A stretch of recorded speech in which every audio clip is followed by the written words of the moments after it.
Welcome to a point of view test drive video in the Ford Kuga. This is the ST line version, so we've got sporty suspension, bigger wheels, it's all-wheel drive. Show you the back seats.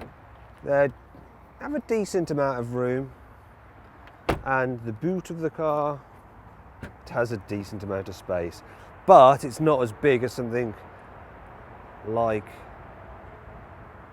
a Mazda CX-5, unfortunately, not quite. But for most families, it's going to have enough room in it. Okay, so this one has the automatic gearbox. It's the 2-litre diesel engine with 180 horsepower. Automatic gearbox is good, but the manual on this car is good as well. You don't necessarily need the auto unless you really want one. They do take the sting out of town driving, so you don't have to constantly change gear. So this engine's all right. It can be a bit noisy when you rev it out, but it's not too bad, and it's reasonably smooth. It's got decent punch. You just don't need the 180 horsepower though. You're better off saving some cash and getting the 2-litre. You can get a 1.5-litre diesel engine, but it's a bit gutless. If you're driving around town, I will just go for the 1.5-litre turbo petrol. The mid-power version of that is sweet. It's fine. It does the job nicely. And you don't need 4-wheel drive really on this car. Just get it with front-wheel drive. I mean, really, the main reason you're buying it is the raised driving position and the cabin space. And talking about the raised driving position, so the view out is actually quite good. Massive blind spot there, but the dash is the biggest problem for me. Look how long it is. It's a huge dash. It's like an expansive dash. It's hard to see where the front of the car is.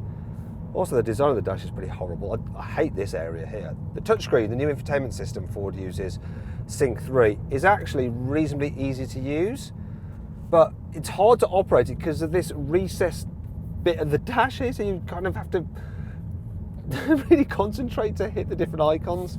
I mean, I can move things around using the steering wheel mounting controls if I want to. Now, in terms of the driving experience, the Kuga isn't quite as good as you think it would be. So Fords are generally good. They find a nice balance between comfort and handling. This one doesn't do either particularly well, so it's a bit choppy. The suspension over bumps, so it feels a bit too firm. And when you go into a corner, while it turns quite quickly at first, it just then struggles to hold onto the road. It rolls and it just feels a little bit loose and baggy and not what you expect from a Ford, really. That is perhaps the biggest disappointment with this car. It just should drive better than it actually does, and that lets it down, because in terms of other redeeming features, there's not so many. In fact, if I was going to have this car, I'd probably look at one of those instead. Sorry Ford, but it's true. I think a Qashqai is a slightly better car. Okay, well, there you go. I hope you enjoyed this point of view test drive video in the car.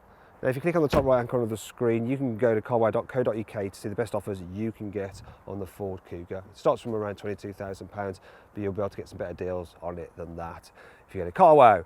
Now, click on the video windows as well if you want to watch more of my video content. Hope you enjoyed it.